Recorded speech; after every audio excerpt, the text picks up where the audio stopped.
Hello जी। राम राम जी सभी को। ओम नमः शिवाय। हर हर महादेव। तो आज मैं आपको 25वां अध्याय में पिठोर व्रत के बारे में बताऊंगी। भगवान शंकर है जो सनत कुमार से पिठोर व्रत की का क्या महात्म्य बताते हैं। तो सुनो। हे सनत कुमार, भगवान शंकर कहते हैं, हे सनत कुमार, अब मैं तुम्हें सावन मास की अमावस्या के मातम्य के बारे में बताता हूँ। इस दिन रखा गया व्रत है जो वो पिठोर व्रत कहलाता है। भगवान शंकर कहते हैं कि अमावस्या को जो व्रत रखते हैं उसको पिठोर व्रत कहते हैं। सरव अधिष्ठान होने से घट को पीठ कहते हैं। उसमें जो पूजन उपयोगी वस्तुएं होती हैं उनको और कहते हैं। इसीलिए इस व्रत का नाम पिठोर व्रत पड़ गया।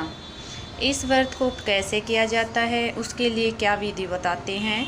दीवार को पहले सफ़ेद या पीले रंग से रंगनी चाहिए, फिर तांबे के रंग से रंगनी चाहिए। अब मध्य भाग में पार्वती और शिवलिंग बनाएं। उसके चारों ओर संसार की सभी चीज़ें बनाएं, जैसे रसोई घर, देव मंदिर, शयनागार, खजाना, स्त्रियों के सोने का कमरा, अंतः प्रसाद, अट्टालिका, पेड़, ईंट, पत्थर, चूना दरवाजा, चार दीवारी, बकरी, गऊ, भैंस, ऊँट, हाथी, घोड़ा, पालकी, रथ, सब प्रकार के अनाज, सब तरह के पक्षी, दालें, सब्जियां, फल, दीपक और दीवट आदि उपरोक्त वस्तुओं को बनाकर षोडश उपचारों से उनकी पूजा करनी चाहिए।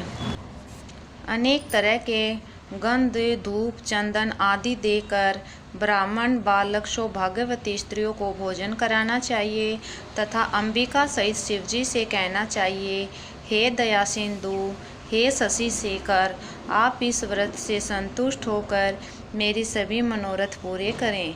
इस प्रकार 5 वर्ष तक व्रत करने के पश्चात उद्यापन करना चाहिए और उद्यापन में शिव मंत्र ओम नमः शिवाय द्वारा घी और बिल्व पत्र द्वारा हवन करें। पहले दिन अधिवासन करके ग्रह हवन करें। 1008 या 108 आहुतियाँ देनी चाहिए। इसके बाद आचार्य का पूजन करके दक्षिणा देनी चाहिए। यह व्रत समृद्धि दाता है। इसके तुल्य दूसरा कोई व्रत नहीं है। ऐसा व्रत आज तक न हुआ है और न ही होगा।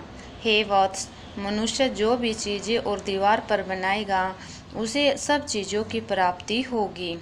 सावन मास की अमावस्या के महात्म्य के बारे में भगवान शंकर क्या बताते हैं। भगवान शंकर सनत कुमार से बोले, अब मैं तुम्हें सावन मास की अमावस्या को क्या करना चाहिए उसके बारे में सुनो। मैंने बहुत समय पहले महाबली, पराक्रमी, संसार विध्वंसक, देवताओं को हराने वाले दुष्ट दैत्यों के साथ अपने वृषभ पर सवार होकर संग्राम किया था, परंतु महाबली और पराक्रमी वृषभ ने मेरा साथ युद्ध में कभी नहीं छोड़ा। अंधकासुर दैत्य ने एक बार वृषभ के शरीर पर तीरों आघात किया, जिससे उसके शरीर से खून बहने लगा। केवल उसके प्राणों की ही रक्षा हो पाई। इस अवस्था में जब मैं दैत्य को मारने चला तो भी उसने मेरा साथ नहीं छोड़ा।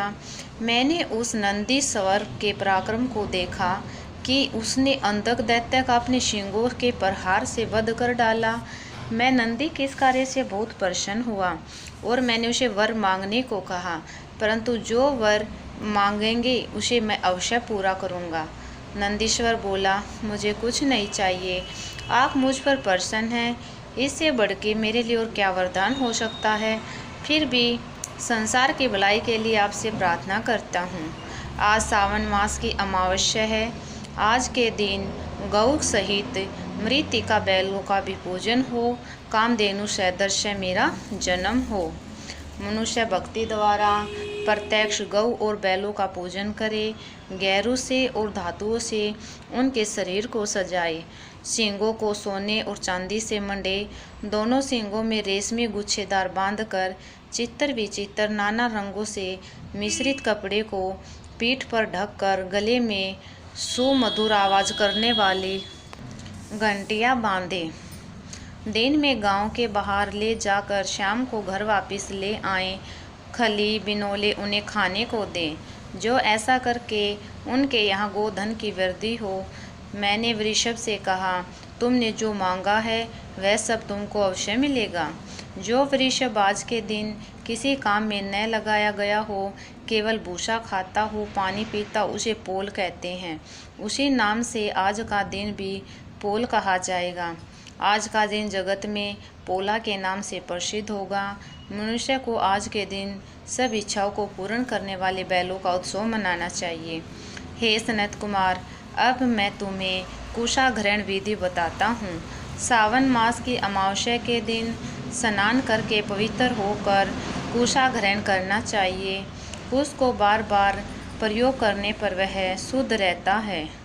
कुश से काश, भव, दुर्वा, खस, कुंदक, गेहूँ, चावल, मंजू और घास, यह कुशा के 10 भेद बताए हैं। ब्रह्मा द्वारा नैसर्गिक उत्पन्न द्रव्य मेरे सब पापों को नष्ट करे, स्वस्ति कारक हो, यह कहकर पूर्व उत्तर के बीच ईशान कोण के मुख करके हुम फट मंत्र द्वारा एक ही बार कुश उखाड़ना चाहिए।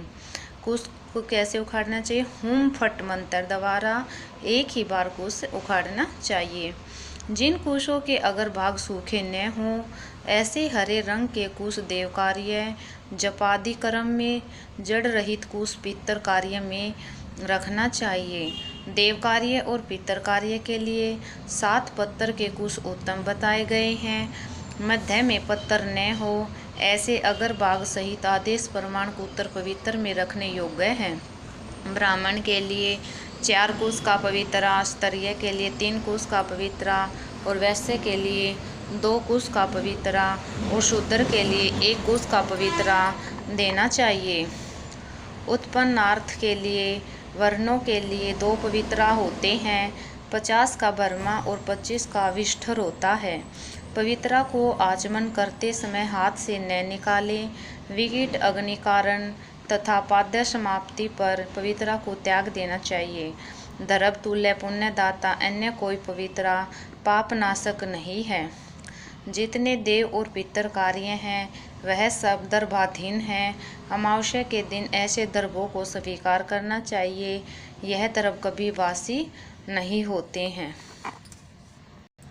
तो आज आपने पिठोर व्रत और श्रावण मास की अमावस्या का माहात्म्य सुना है, जो भगवान शंकर ने सनत कुमार को विस्तार पूर्वक बताया। अगर आपको वीडियो अच्छी लगे तो इसे लाइक करना, शेयर करना और हर रोज़ाना माहात्म्य को सुनने के लिए चैनल को सब्सक्राइब जरूर करना। धन्यवाद।